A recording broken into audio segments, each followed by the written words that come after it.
Tuskegee, Alabama, maio de 1943. Eu estava no avião, ocupado, olhando, pensando. Tantas instruções. É muita informação. E quando dominamos, fazemos coisas que nem pássaros fazem. Há um ano, Shelby Westbrook, natural do Arkansas, trabalhava como soldador em Toledo, Ohio. Agora está no Alabama, treinando para ser piloto do primeiro grupo de caças da Força Aérea formado só por negros. Os chamados aviadores de Tuskegee treinam numa área segregada, comandados por oficiais brancos e porto-riquenhos.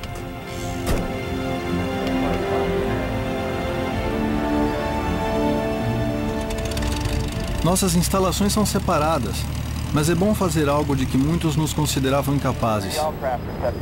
Eu pensei em entrar para a infantaria, mas quando o serviço de recrutamento me escreveu, resolvi me candidatar para a Força Aérea.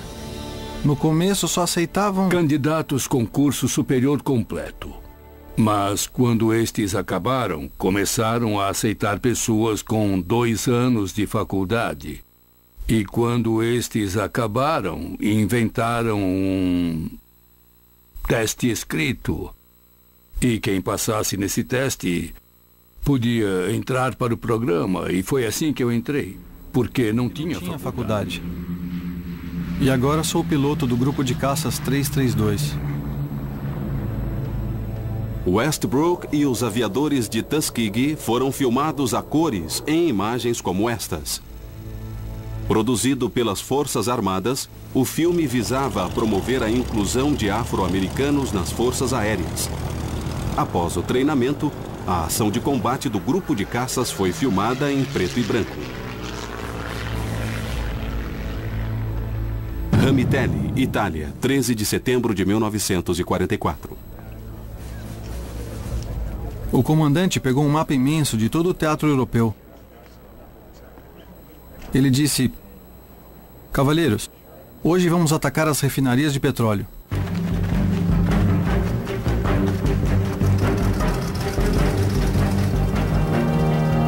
Olhamos um para o outro. Todos sabíamos que não seria moleza.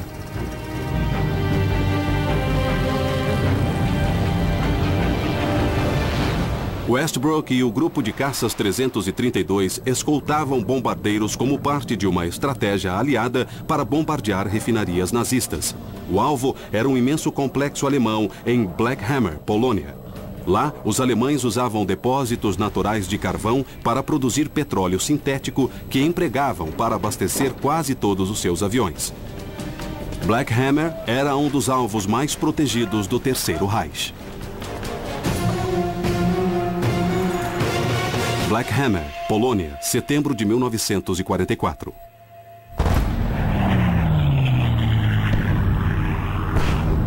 A quantidade de fogo aéreo é inacreditável. É muito fogo antiaéreo e cortinas de fumaça. É difícil enxergar. Algumas nuvens de fumaça são tão densas que parecem uma tempestade de fogo parada no céu. Nossos bombardeiros desaparecem dentro delas. Quando os B-17 terminaram de bombardear e começaram a voltar, os caças alemães se aproximaram.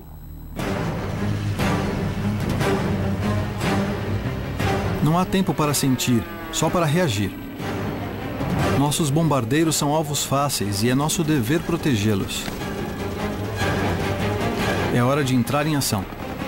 Para proteger os bombardeiros, Westbrook e os outros pilotos entram num tenso combate aéreo com os caças alemães, em perseguições que levam os pilotos americanos de 6.000 a 1.500 metros de altura.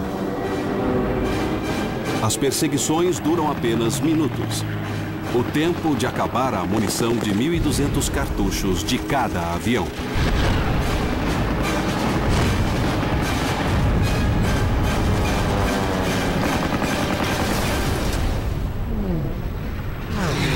Após 8 horas voando, Westbrook e o resto do esquadrão finalmente voltam a um espaço aéreo amistoso. Depois que os bombardeiros pousam, os caças voltam para seu pequeno aeroporto em Ramitelli, totalmente separados dos pilotos brancos.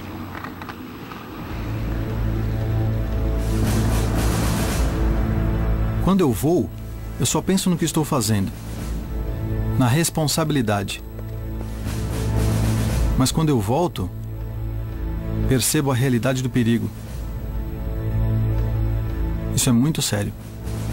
Aos 24 anos, o piloto Shelby Westbrook, dos aviadores de Tuskegee, realiza sua primeira missão com a unidade de caças. Hoje, ele escolta um grupo de B-24 numa missão sobre a Alemanha.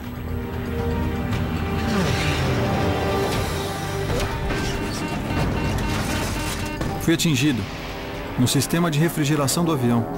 O líder do esquadrão me diz para voltar para a base. Os pilotos perto de mim começam a me escoltar de volta, mas começo a perder altitude. Estou despencando entre as nuvens. Vejo montanhas na minha frente. Estou no lado leste dos Alpes, sobre a Iugoslávia ocupada.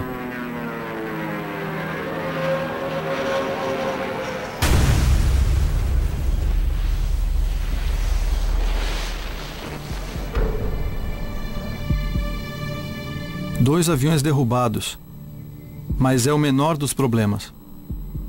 Precisamos dar um jeito de sair daqui vivos. Estamos tentando descobrir onde estamos quando vemos homens. De uniformes alemães, com rifles a postos. Nós paramos. Nós dois estávamos com rifles 45 automáticos, mas eles já apontavam os deles para nós. Então, de repente, os dois soldados pegaram as armas e colocaram nos ombros. Vimos que tinham uma estrela vermelha no boné. Eram partidários de Tito. Westbrook e o outro piloto foram salvos por um grupo de resistência iugoslavo, os partidários de Tito. Para expulsar os alemães de seu país, o líder do Partido Comunista, Josip Broz Tito, fez um acordo com os aliados. Em troca de armas e munição, ele e seus 200.000 homens prometeram proteger e ajudar pilotos aliados abatidos a voltar através do território ocupado. Dormimos de dia e andamos de noite quando não há lua. É um novo tipo de perigo. Dormir de dia e andar à noite é desgastante. Precisamos ter cuidado. Os alemães podem estar em qualquer lugar. Após sobreviver a um pouso forçado na Iugoslávia, o piloto Shelby Westbrook está em território ocupado, sendo escoltado por membros da resistência iugoslava, os partidários de Tito. Disfarçados de soldados alemães, eles tentam ajudar Westbrook a voltar à sua base na Itália.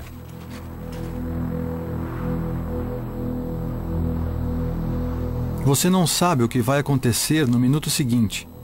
Está sempre alerta. De repente ouvi uma voz dizendo uma palavra. Acho que era "Stoi". No meio da escuridão ouvi a palavra "Stoi" e todos pararam.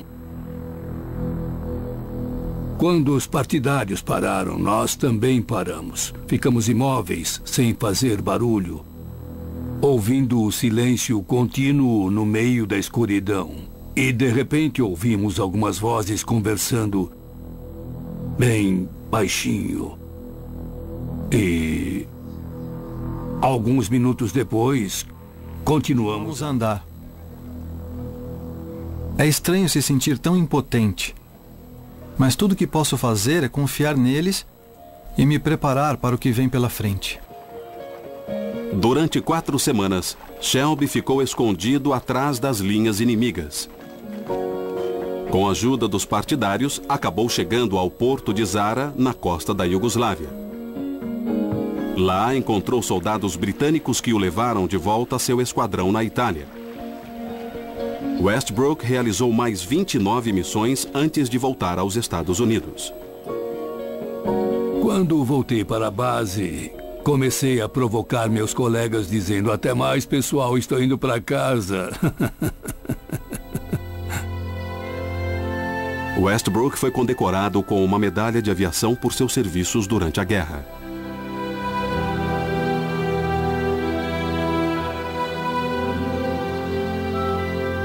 Depois tentou entrar para uma escola de engenharia da fabricante do Mustang P-51, mas foi recusado.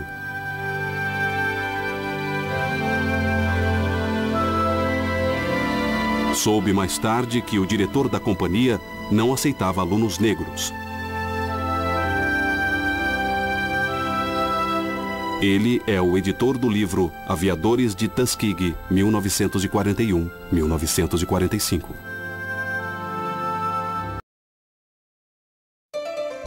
O estado da arte. Memória e resistência, tecnologia, racismo estrutural e reconstrução simbólica no Quilombo Voernestina.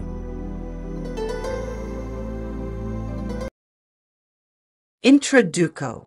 Até onde um pesquisador pode ir? Será que esta pesquisa realizada no Quilombo Voernestina terá algum efeito social? E os 13 trabalhos sobre o tema aqui analisados resolveram algo? E para que isto tudo serve? Os 13 são todos semelhantes e ajudam de uma forma a visualizar a situação da pesquisa e seus pontos críticos. A revisão para o estado da arte foi muito importante para observar que minha pesquisa não é inédita, mas sim igual a muitas outras. O diferencial é avaliar todas e perceber que o igual está aí, não como cópia ou falta de criatividade, mas sim como denúncia social ao fato infeliz do racismo estrutural. Trata-se de uma denúncia. O trabalho trata da Tapera da Vó Ernestina, uma líder quilombola, que viveu na região de Morro Redondo, onde hoje existe uma competição judicial em que o quilombo já venceu. É questão de tempo para que eles tomem posse daquilo que é deles de direito. A Vó Ernestina trabalhava para os donos daquelas terras que ela herdou. Herdou de doação porque os donos não tinham herdeiros filhos. Não foi por misericórdia ou por trabalho de uma vida inteira pago, mas porque os donos não tiveram uma alternativa a não ser deixar para elas terras. Porém, após este fato, poceiros tomaram conta do local e a Vó Ernestina se mudou para a cidade. A Vó Ernestina, quando morava no campo, viveu em várias casas. Uma delas foi um rancho de palha com bambu trançado e outra de chalé de madeira. Quando se mudou para a cidade, reproduziu a casa rural. A proposta da Tapera da Vó Ernestina era recriá-la em 3D. Isso foi um ato falho meu e talvez da equipe de pesquisa, que não estava preparada para ver que o negro sempre foi marginalizado, excluído, escravizado e, pior, roubado e violado, e que dificilmente ele teria condições de ter terras ou até mesmo ter uma casa para chamar de sua. Sou de família pomerana e minha casa, onde viveram meus antepassados, ainda está de pé e é conhecida por Tapera dos Barwald porque o telhado caiu e ela ainda continua com suas paredes. Tivemos uma surpresa muito agradável em 2021, quando fomos lá e ela estava reformada. Mais adiante tem a Tapera dos Bartz. O velho Bartz foi amigo do meu bisavô, e eles têm fotos de casamento um do outro. Foram enterrados no mesmo cemitério, na Santa Eulália. Isso se trata dos Barwald do meu avô materno, mas também tem o contexto de minha avó materna, em que a Tapera dos Redman ainda está de pé, e é assim que as famílias pomeranas tratam seu patrimônio e sua memória. E foi com este olhar que eu resolvi fazer o pré-projeto de mestrado, em que eu reproduziria a Tapera da Vó Ernestina em 3D com base no conhecimento que tenho sobre minha família e meus antepassados. Porém, as pesquisas denunciavam um fato infeliz. A Vó Ernestina não tinha uma casa que desse a ela seu sobrenome. Seu contexto é um contexto que denuncia o racismo estrutural e se torna uma denúncia à comparação social, em que vemos uma diferença absurda. Ela acabou sendo expulsa de lá, vindo para a cidade. Este trabalho se tornou uma denúncia ao fato de que ainda existe racismo estrutural e, mais que isso, nós, agentes do patrimônio, não estamos preparados para lidar com o imaterial ou até mesmo para patrimônios que não existem. Estamos hiperfocados em casas com traços clássicos ou até mesmo coloniais, mas não temos capacidade para pegar a casa como a da Vó Ernestina e reparar que ela não viveu em apenas uma caça. Não temos uma casa definida, mas o que temos é o relato de que se tratava de uma casa de vó, onde ela recebia a todos. Fez até um aumento para receber seu neto, que fugiu de casa. No contexto do quilombo, fica muito evidente que, assim como era a casa da avó Ernestina, é o quilombo sempre de braços abertos, recebendo a todos que batem à porta, e a casa da avó Ernestina reflete no quilombo, que era uma casa de vó. O nosso maior desafio é tirar o olhar eurocêntrico da avó Ernestina e respeitá-la como ela merece. Os esquecimentos da memória, o tombamento do patrimônio cultural quilombola e a formulação de uma política pública. A tese de Paulo Fernando Soares Pereira, 2019, discute as possibilidades de formulação de uma política pública de tombamento voltada especificamente à proteção de sítios com reminiscências históricas dos antigos quilombos, como previsto no artigo 216, 5 da Constituição Federal de 1988. O autor identifica que, apesar da previsão constitucional, apenas 2 quilombos foram tombados até hoje, Serra da Barriga e Quilombo do Ambrósio, revelando um processo de esquecimento, racismo institucional e não decisão política. A pesquisa é estruturada em 4 eixos analíticos: negação, luta, reconhecimento e inclusão, para mostrar como os quilombos enfrentam a invisibilização no campo patrimonial e como a Constituição de 1988 abriu espaço para novas disputas por reconhecimento. A metodologia combina revisão crítica de literatura e análise documental de processos de tombamento junto ao IPHAN. Conclui que é necessário ressignificar o conceito de patrimônio e tombamento, incorporando a perspectiva quilombola e construindo políticas inclusivas e antirracistas, capazes não apenas de reconhecer formalmente os bens culturais negros, mas também de incluir os sujeitos e suas identidades no processo de formulação das políticas patrimoniais. Esta pesquisa ajuda a entender o patrimônio quilombola e a relação com o racismo estrutural a partir do qual se observa que os afrodescendentes não têm uma casa ou fazenda. Nas maiorias das vezes, ocupam habitações precárias que não se encaixam na ideia de patrimônio edificado, sendo um desafio ao pesquisador que está começando no tema entender e interpretar esta realidade e, assim, montar um pré-projeto sem cometer o grave erro de usar um método e uma ideia de pesquisa que se alinham com patrimônios edificados das classes dominantes para um projeto afrocentrado como o da avó Ernestina. Nesse sentido, o trabalho que será realizado no Quilombo Vó Ernestina, que será uma reconstrução em 3D, mas não ficará apenas em uma edificação simbólica, mas em todas as habitações que ela morou durante sua vida, e o foco da pesquisa ficará no contexto imaterial, e assim, estas edificações onde morou a Vó Ernestina estabelecerão uma crítica social à ideia de patrimônio tangível, enfatizando que o patrimônio também habita o imaterial com força. Na dissertação, a influência das políticas públicas de habitação rural no modo de vida tradicional, Érico Silva, 2020, analisa os impactos das políticas públicas de habitação no Quilombo Brejo dos Crioulos, MG, em especial o projeto de melhoria habitacional para o controle da doença de Chagas, PMHCDC da Funasa. A pesquisa mostra que a substituição das casas tradicionais de adobe e pau-a-pique por habitações padronizadas de alvenaria, vindas da política sanitária, gera não apenas transformações materiais, mas também o apagamento da memória coletiva e dos saberes construtivos quilombolas. O estudo destaca que a casa, no contexto quilombola, é mais que abrigo, é um sistema cultural e territorial ligado ao modo de vida tradicional, à identidade e à resistência. A conclusão aponta que políticas habitacionais padronizadas, ao ignorarem esses aspectos, contribuem para processos de epistemicídio e colonialismo, enfraquecendo a autonomia comunitária. Ao observar que as casas tradicionais de adobe dos quilombolas foram substituídas por habitações padronizadas de alvenaria, percebe-se que o patrimônio material negro permanece frágil, frequentemente reduzido a moradias precárias.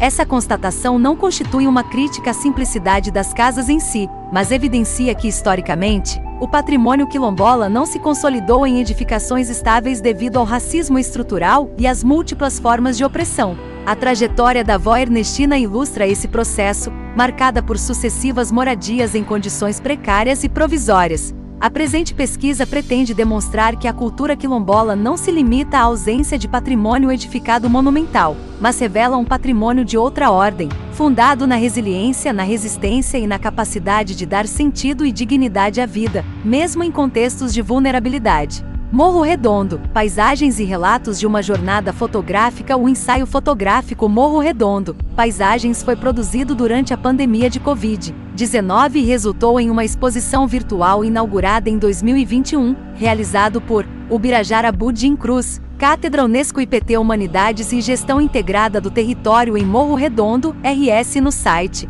guaiaca.ufel.edu.br. A proposta consistiu em registrar as paisagens rurais e urbanas do município de Morro Redondo, RS, privilegiando elementos como arquitetura, patrimônio edificado e modos de vida. As condições adversas do período, chuvas intensas e restrições sanitárias, impuseram limitações metodológicas, como a necessidade de fotografar quase sempre à distância, o que influenciou a perspectiva do registro. O trabalho evidencia o potencial da fotografia como instrumento de documentação cultural, ao estimular memórias e sensibilizar a comunidade sobre sua paisagem e patrimônio. O paralelo entre esse e o meu projeto é que durante a pandemia eu aprendi a mexer no 3D, tarefa diária e repetitiva a qual resultou em registros de várias taperas que eram habitadas na minha infância. O fato de ficar em casa permitiu esse resultado. Porém agora no mestrado eu avanço nas taperas da avó Ernestina, trazendo traços construtivos e também cotidiano de como se vivia e como era a cultura local. A dissertação Patrimônio Cultural Quilombola e o IFAM Sheibub Patrimônio Cultural e Comunidades Remanescentes de Quilombos _ 2015.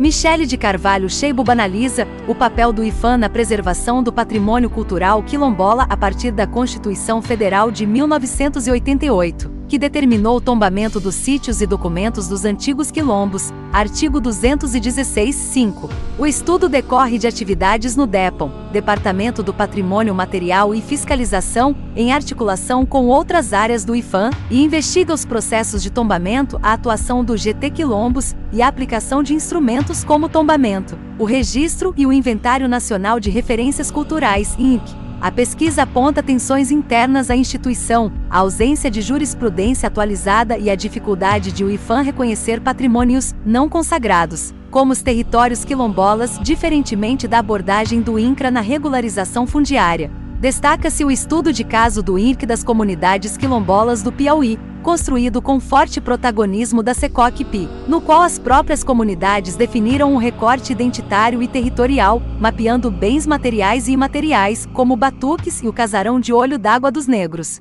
O trabalho mostra que, embora a Constituição tenha aberto espaço para a valorização da pluralidade cultural e a positivação da identidade afro-brasileira, os processos de tombamento de quilombos permanecem estagnados, revelando entraves conceituais e institucionais. Como alternativa, o INCA aparece não apenas como método de pesquisa, mas também como instrumento político de mobilização e visibilidade. A análise conclui que a ressemantização da categoria quilombos está diretamente vinculada à luta social, às pesquisas antropológicas e à ação do movimento negro, mas que ainda enfrenta resistências jurídicas e políticas quanto à efetividade da titulação de territórios e reconhecimento pleno do patrimônio cultural quilombola. Este fato também se visualiza no quilombo Vó Ernestina, onde os quilombolas lutam para conquistar as terras herdadas pela Vó Ernestina, enfrentando na justiça a posse das terras que é herdadas pela fundadora do quilombo e ocupadas posteriormente por poceiros. Este trabalho tem como objetivo compreender que a luta negra é intensa e constante e que existe sim um racismo estrutural que se reflete na dificuldade de as comunidades afrodescendentes alcançarem bens básicos na sociedade.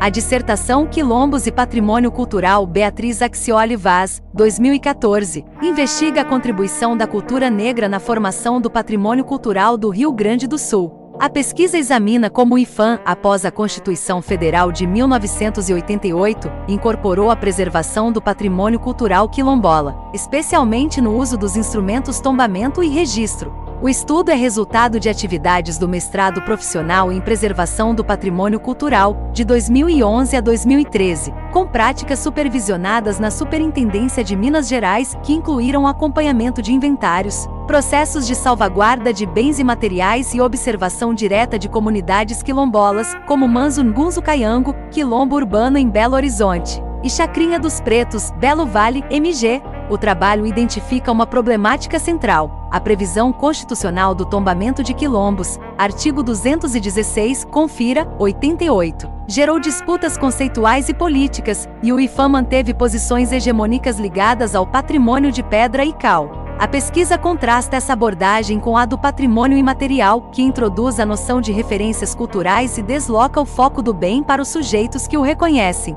O estudo também ressalta a oficina realizada em Chacrinha dos Pretos, na qual lideranças quilombolas expuseram suas próprias concepções de patrimônio, revelando que a distinção entre material e imaterial não corresponde à complexidade das práticas quilombolas. Nas considerações finais, a dissertação aponta que o tombamento e o registro refletem hierarquias ideológicas. Enquanto os bens materiais tombados representam majoritariamente segmentos brancos e elitizados, os bens imateriais registrados concentram-se em culturas indígenas e afro-brasileiras. Essa divisão perpétua desigualdades e dificulta o reconhecimento pleno dos quilombos. O caso do terreiro da Casa Branca, em Salvador, é citado como marco de ruptura, mas ainda limitado. O estudo conclui que superar a dicotomia material-imaterial é condição para que a salvaguarda seja efetiva, já que as referências quilombolas articulam práticas, territórios e identidades de modo inseparável. A reflexão sugere a necessidade de repensar os instrumentos de política patrimonial e de alinhar as ações do IPHAN às demandas reais das comunidades. Quilombo de São Roque, Arroio do Meio, RS, Memórias, Histórias e Resiliência Cultural. A pesquisa investiga Quilombo de São Roque, Arroio do Meio, RS, Memórias, Histórias e Resiliência Cultural, 2021, trata da contribuição da cultura negra na formação do patrimônio cultural do Rio Grande do Sul. Sua autora, Daiane dos Santos Moraes, enfoca a comunidade remanescente de Quilombo São Roque, Arroio do Meio, RS. Fundamenta-se em museologia social, patrimônio cultural, memória, sociologia, história e africanidade, articulando levantamento bibliográfico, documental e estudo etnográfico pela história oral.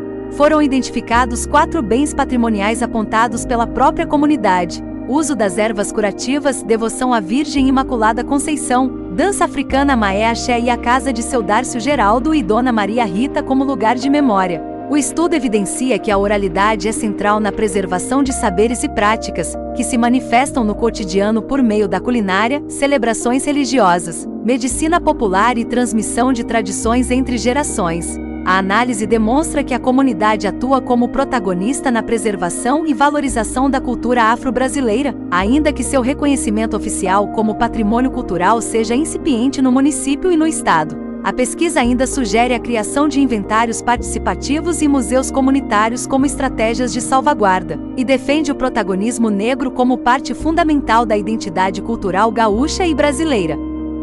Já a dissertação A Territorialidade dos Quilombolas de Irará, BA, Olaria, Tapera e Crioulo. A Neide Bispo dos 2008 analisa o processo de construção e estabelecimento da territorialidade de 3 comunidades quilombolas, Olaria, Tapera e Crioulo, no município de Irará, BA.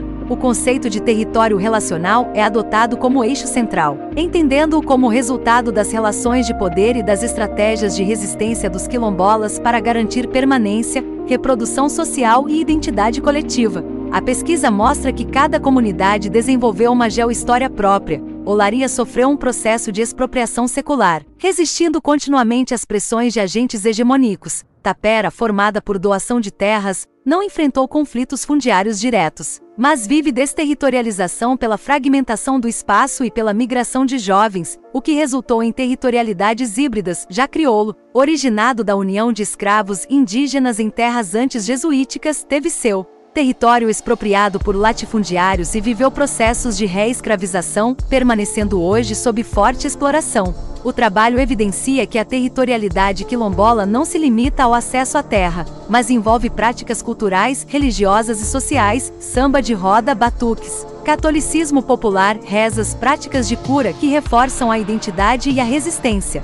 As conclusões destacam que as lutas dessas comunidades se inserem no contexto do artigo 68 das Disposições Constitucionais Transitórias, ACT, 1988, que reconhece os direitos territoriais quilombolas, mas cuja aplicação é limitada pela concentração fundiária e pela burocracia estatal. A dissertação demonstra que, apesar da invisibilidade e exclusão jurídico-política, as comunidades quilombolas de Irará se constituem como territórios de resistência cultural e política, mobilizando estratégias de permanência que articulam memória, identidade e luta por direitos coletivos. Os trabalhos anteriormente mencionados contribuem de forma significativa para a compreensão das dinâmicas de uso e ocupação da terra no quilombo Voa-Ernestina, evidenciando as múltiplas dimensões históricas, sociais e culturais que constituem esse território. O presente projeto de pesquisa orienta-se pela busca da memória quilombola associada às taperas da Voa-Ernestina, compreendidas não apenas como vestígios materiais, mas como elementos fundamentais na reconstituição simbólica e histórica da comunidade.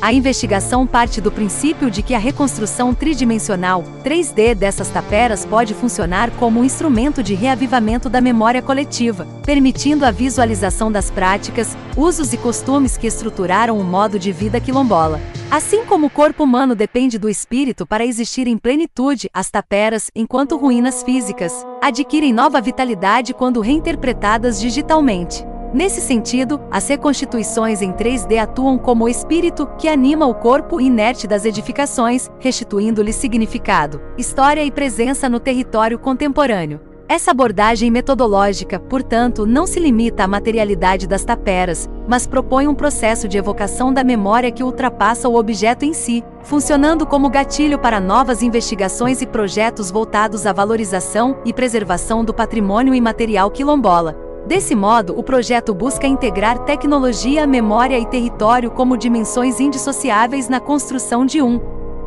conhecimento comprometido com a ancestralidade e a identidade da comunidade da Voa-Ernestina. Processo de reconhecimento quilombola, um estudo sobre a comunidade Palmas. A dissertação de Amora Couto Brandão, 2018, analisa o processo de reconhecimento e autorreconhecimento da comunidade quilombola Palmas, em Bagé, RS, a partir das políticas públicas de titulação territorial estabelecidas pelo artigo 68 do Act da Constituição de 1988. O estudo investiga de que forma o Estado, por meio da política de territorialização, influencia no autorreconhecimento individual e coletivo dos membros da comunidade. A pesquisa adota metodologia qualitativa, entrevistas semi-estruturadas, observação direta e análise documental, complementada por levantamento bibliográfico e dados oficiais da Fundação Cultural Palmares e do INCRA. São detalhadas as etapas do processo de titulação, autodefinição, RID, publicação, portaria de reconhecimento, decreto de desapropriação e titulação, e os procedimentos normativos que regulam o autorreconhecimento, portaria número 98 de 2007 da FCP, decreto número 4887. 2003, Instrução Normativa número 57 de 2009 do INCRA. O caso da comunidade Palmas evidencia que a informação sobre a política de titulação, articulada a atores sociais locais, movimento negro, escola, órgãos governamentais, foi decisiva para estimular o autorreconhecimento dos indivíduos. O estudo confirma a hipótese de que o envolvimento da comunidade nos processos de titulação territorial favoreceu a reflexão sobre as origens e fortaleceu a identidade quilombola. Entretanto, também demonstra as limitações estruturais e políticas, a morosidade da titulação, conflitos internos entre favoráveis e contrários ao autorreconhecimento e a persistente diferença entre o número de comunidades reconhecidas e aquelas efetivamente tituladas. Conclui-se que a política pública de titulação territorial influencia positivamente o autorreconhecimento, reforçando a cultura, a memória e os direitos coletivos, mas que sua efetividade é restrita por fatores jurídicos, políticos, sociais e financeiros. O território, mais que espaço físico, é compreendido como símbolo de reprodução cultural e social. Embora a lentidão e os conflitos no processo de titulação levantem dúvidas sobre o alcance real da inclusão e reparação estatal. A dissertação de Christian Costa das Neves, 2014, analisa a ocupação humana da Serra dos Tapes, com foco nos distritos de Cerrito Alegre e Quilombo, em Pelotas, RS, a partir de uma perspectiva de arqueologia compartilhada com a comunidade local de eurodescendentes. O estudo identifica diferentes estratos de ocupação. O Guarani, evidenciado pelo achado arqueológico de um morador e articulado a pesquisas anteriores. O período colonial português, marcado por sesmarias, caminhos de tropas e redução da presença indígena. E a colonização moderna germânica perceptível nas taperas, ruínas e práticas culturais ainda presentes entre os descendentes. A metodologia uniu investigação arqueológica e diálogo com moradores, permitindo relacionar achados materiais, cerâmicas, ruínas, caminhos, casarios, represas, fábrica de celulose, a memória local e as interpretações da comunidade. O trabalho enfatiza que a paisagem serrana, situada no Planalto Uruguaio-Rio-Grandense, é constituída por camadas históricas de ocupação, desde caçadores-coletores associados à tradição umbu até imigrantes europeus e afrodescendentes. O sítio Guarani estudado, situado em platô de 120 metros de altitude, próximo ao Arroio Andrada, indica práticas agrícolas, mandioca e tubérculos, e organização territorial, TECOA. As análises confirmam que a Serra dos Tapes se configura como um espaço de estratigrafia social e cultural singular, em que diferentes coletividades, indígenas, ibéricas, africanas, germânicas, imprimiram marcas materiais e simbólicas sobre o território. O estudo reforça a importância de integrar o saber científico e o saber comunitário, destacando que as interpretações dos moradores são fundamentais para compreender os vestígios e reconhecer o valor patrimonial da região. O paralelo cultural entre o trabalho e o meu projeto são exatamente o mesmo eurodescendentes com uma ideia eurocêntrica. Comunidade quilombola e vestígios arqueológicos de Guarani, onde se encontram objetos no Museu Histórico de Morro Redondo. A cultura eurocêntrica busca apagar as coisas tristes do passado e busca o apagamento de tudo aquilo que não se encaixa. O pior de tudo é que o eurocentrismo diz o que é cultura, o que é patrimônio, e tudo aquilo que está fora deste padrão não é cultura. Aonde vemos que o afrodescendente foi roubado, aonde o pouco que sobrou é visto como nada. Vemos isso ao pesquisar sobre as taperas da avó Ernestina, que são várias casas e extremamente humildes casas de pau a pique chalé em locais insalubres. Em diferente contraste, o eurodescendentes tem edificação sólida em locais privilegiados e fotos de famílias, cemitérios e tudo mais, igrejas. Já os negros não. As buscas pelo bem viver quilombola, resistências, ressignificações e traduções culturais identitárias no Quilombo dos Teixeiras, Mostardas RS.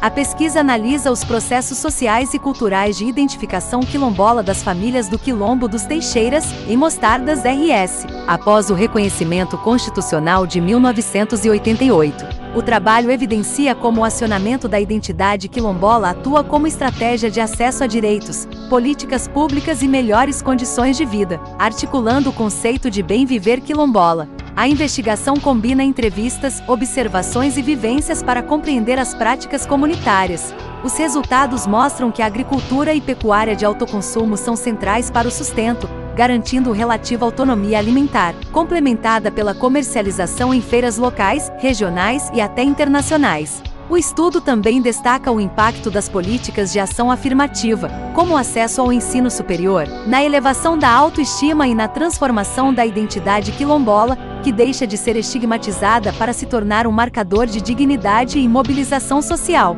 Além da dimensão material, a pesquisa sublinha a relevância das manifestações culturais e religiosas, em especial o ensaio de pagamento de promessa, Quicumbi, e a devoção a Nossa Senhora do Rosário, como elementos de resistência e coesão social. O diálogo entre quilombolas e não quilombolas aparece como espaço de reconstrução identitária e tradução cultural, onde a identidade é reafirmada e reinventada. Conclui-se que o território, as práticas agrícolas e as expressões culturais são inseparáveis nos processos de bem viver, e que o acionamento da categoria quilombola tem sido decisivo para acessar direitos, reconfigurar a autoestima comunitária e sustentar as famílias diante das transformações sociais. Existe uma resistência dos quilombolas em se identificar quilombola, e a Associação Quilombola Vó Ernestina tem dificuldades em manter os associados em desta forma esta dissertação Quilombo dos Teixeiras, Mostardas RS. Seja um norte para os quilombolas Vó Ernestina, visto que a pesquisa tem levantado um certo desmonte da associação causado pelo abandono dos quilombolas que não querem pagar a mensalidade, e com isso não existe este foco de união na agricultura. Além disso, a prefeitura tem abandonado as políticas voltadas à agricultura. O quilombo recebe apoio do Embrapa, porém é algo complexo, já que a comunidade está desacreditada por ser alvo de preconceito e viver no meio de um ambiente muito competitivo. Paisagem e território, os causos acontecidos à tapera e o muxirum, como um patrimônio cultural dos afrodescendentes de Chapada dos Guimarães, MT. A pesquisa etnográfica investiga as comunidades quilombolas Ribeirão do Itambé e Morro do Cambambi, em Chapada dos Guimarães, MT, destacando os significados da paisagem cultural a partir de narrativas, memórias e práticas cotidianas. O estudo analisa como os quilombolas atribuem sentido ao território e ao patrimônio cultural afrodescendente, reforçando vínculos de pertencimento e identidade. O trabalho evidencia a centralidade do Cerrado, com seus recursos naturais, palmeiras, babaçu, buriti, sementes, raízes, folhas, troncos, e o uso coletivo das roças de toco sustentadas pelo sistema de Muxirum, em que a produção agrícola e medicinal, mandioca, arroz, feijão, frutas, remédios naturais, se articula às redes de solidariedade de parentesco e compadrio. A paisagem é compreendida como espaço de memória,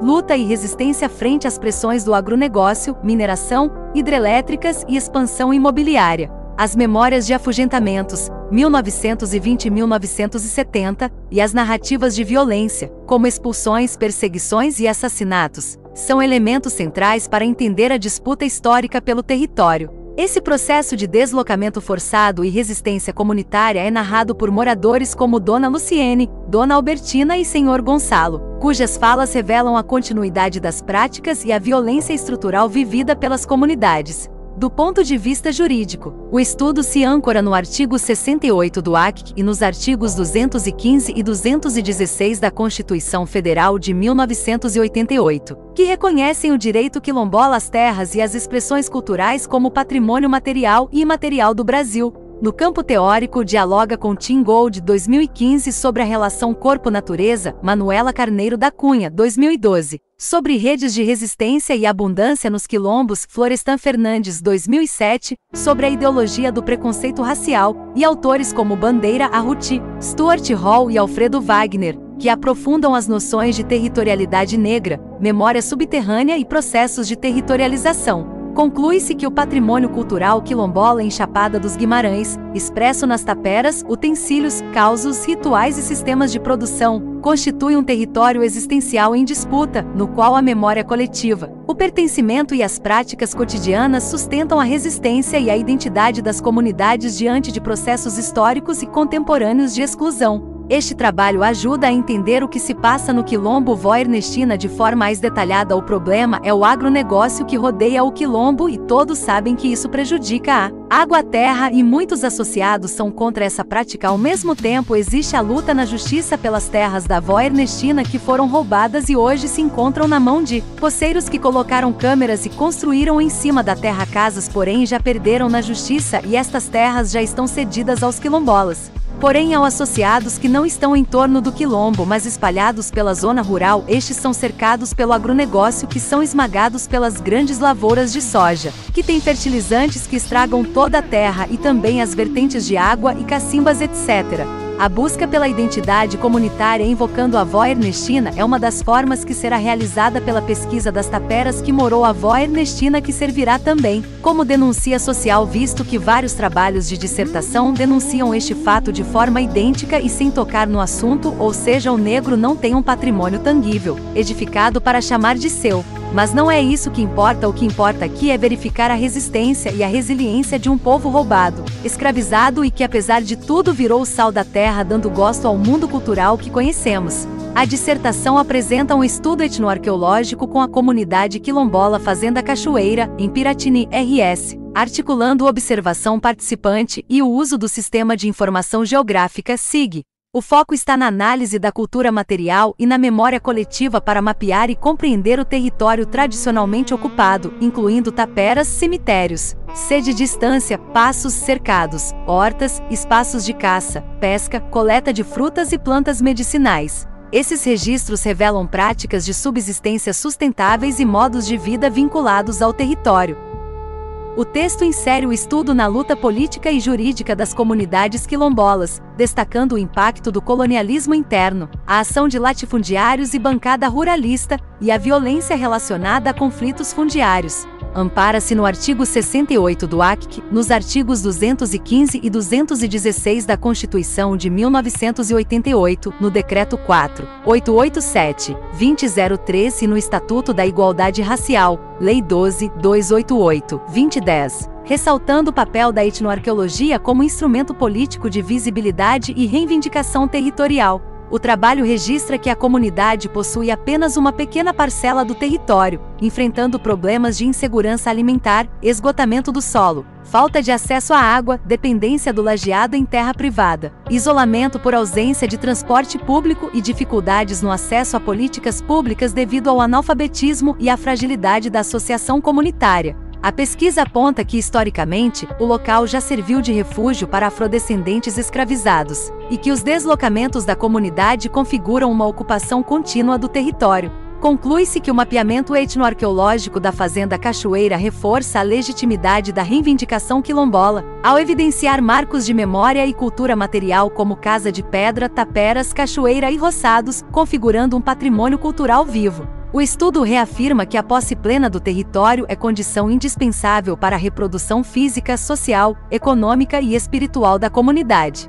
Para o projeto está sendo realizado um georreferenciamento da área do Quilombo Vó Ernestina para ajudar o trabalho de reivindicação das terras e ainda existe uma equipe de arqueologia trabalhando na busca de restos da tapera Vó Ernestina e o mesmo fato infeliz que existe no Quilombo Fazenda Caixeirinha. A ação latifundiária de grandes plantações de terra tem prejudicado os pequenos agricultores e também vem intimidando quilombolas e fazendo com que muitos quilombolas desistam. Os quilombolas associados de quilombo não estão apenas no espaço do quilombo, mas espalhados em toda a parte. Geossímbolos afrodiaspóricos, um estudo do quilombo afro-guarani como patrimônio vivo. O trabalho investiga o aquilombamento cultural como estratégia contemporânea dos movimentos negros, articulando a nova geografia cultural e as geografias negras para compreender os espaços de resistência e identidade. O estudo concentra-se na Casa Amarela Quilombo Afro-Guarani, ocupação artística fundada em 2014 no centro de São Paulo, em um casarão de 1926 tombado como patrimônio cultural municipal e que permaneceu uma década sem uso social. A pesquisa interpreta esse espaço como patrimônio vivo, constantemente ressignificado por meio de práticas culturais, memórias e ancestralidades. Metodologicamente, o trabalho utiliza a escrevivencia, Conceição Evaristo, como método de escrita científica, privilegiando as experiências subjetivas do pesquisador negro, combinada à cartografia geossimbólica, que espacializa os geossímbolos afrodiaspóricos produzidos nas atividades culturais. São analisadas oficinas de zeladoria patrimonial realizadas em parceria com o Estúdio Sarazá, entrevistas com artistas residentes e levantamento bibliográfico afrocentrado. Os resultados mostram que a Casa Amarela se tornou um quilombo urbano cultural, articulando resistências históricas às lutas negras atuais. O espaço produz geossímbolos como bailes, capoeira de Angola, hip-hop e teatro, que reforçam identidades negras e indígenas, ressignificam o patrimônio e criam novos sentidos urbanos. O estudo conclui que o aquilombamento cultural na Casa Amarela projeta futuros alternativos, desafiando lógicas tradicionais de patrimonialização, ao unir práticas artísticas, ancestralidade e gestão comunitária. Ser quilombola é carregar também um estigma, e uma luta de que todos passam pelo mesmo preconceito, pelo mesmo problema geral onde todos sofrem juntos por serem quilombolas e serem negros. Este trabalho nos ajuda a entender que ser quilombola é uma decisão política dura, que significa que o quilombola terá que lutar e persistir, perseverar, e que ser quilombola é ser um guerreiro. Conclusão. O estado da arte permite perceber que os quilombos, apesar de suas particularidades, compartilham trajetórias de luta muito semelhantes. Cada comunidade é singular, mas a instituição quilombo enfrenta, em sua generalidade, desafios recorrentes, especialmente ligados à logística e à fragilidade das políticas públicas, muitas vezes marcadas por processos de sucateamento. Dessa forma, o Quilombo Vó Ernestina pode atuar como um espaço de experimentação e desenvolvimento de soluções que auxiliem na superação desses problemas comuns. Suas iniciativas podem servir como referência para outras comunidades quilombolas, contribuindo para o fortalecimento da autonomia e da efetividade das políticas de Utilizou-se o ChatGPT como recurso de acessibilidade para auxiliar na elaboração e organização do conteúdo. Título: Os esquecimentos da memória, o tombamento do patrimônio cultural quilombola e a formulação de uma política pública. Autor: Paulo Fernando Soares Pereira. Local e ano de publicação: Brasília, DF, 2019. Título: A influência das políticas públicas de habitação rural no modo de vida tradicional. Autor: Érico de Oliveira e Silva. Local e ano de publicação: Belo Horizonte, 2020. Título: Morro Redondo, Paisagens, Relatos de uma Jornada Fotográfica. Autor: Ubirajara Budin Cruz. Local e ano de publicação: Pelotas, 2021. Título: Patrimônio Cultural e Comunidades Remanescentes de Quilombos, Direitos Culturais e Instrumentos de Proteção do IFAM. Autor: Michele de Carvalho Sheibub. Local e ano de publicação: Brasília, 2015. Título: Quilombos e Patrimônio Cultural. Reflexões sobre direitos e práticas no campo do patrimônio. Autor: Beatriz Axioli Vaz. Local e ano de publicação: Rio de Janeiro, 2014. Título: Quilombo de São Roque, Arroio do Meio, RS, Memórias, Histórias e Resiliência Cultural. Autor: Daiane dos Santos Moraes. Local e ano de publicação: Porto Alegre, 2021. Título: A Territorialidade dos Quilombolas de Irará, B.A. Olaria, Tapera e Crioulo. Autor: Janeide Bispo dos Santos. Local e ano de publicação: Salvador, Bahia, 2008. Título: Processo de Reconhecimento Quilombola, um estudo sobre a comunidade Palmas, RS. Autor: Amora Couto Brandão. Local e ano de publicação: Pelotas, 2018. Título: A Ocupação Humana no Espaço da Serra dos Tapes. Os casos dos distritos de Cerrito Alegre e Quilombo, Pelotas, RS. Autor: Christian Costa das Neves. Local e ano de publicação: Pelotas, 2014. Título: As buscas pelo bem viver quilombola, resistências, ressignificações e traduções culturais identitárias no Quilombo dos Teixeiras, Mostardas, RS. Autor: Tiago La Rosa Freitas. Local e ano de publicação: Pelotas, 2016. Título: Paisagem e Território. Os causos acontecidos, a Tapera e o Muxirum como um patrimônio cultural dos afrodescendentes de Chapada dos Guimarães, MT. Autor: Nelson Rodrigues. Local e ano de publicação: Cuiabá, MT, junho de 2018. Título: Junto com nossos amigos onde tem churrasco e chimarrão, eu sou gaúcho de coração, etnoarqueologia e memória do território da comunidade quilombola Fazenda Cachoeira em Piratini, Rio Grande do Sul. Autor: Gil Passos de Matos. Local e ano de publicação: Pelotas, RS, 2015. Título: Geossímbolos afrodiaspóricos, um estudo do quilombo afro-guarani como patrimônio vivo. Autor: Luiz Vinícius Cardoso de Sena. Local e ano de publicação: Rio Claro, SP, 2024.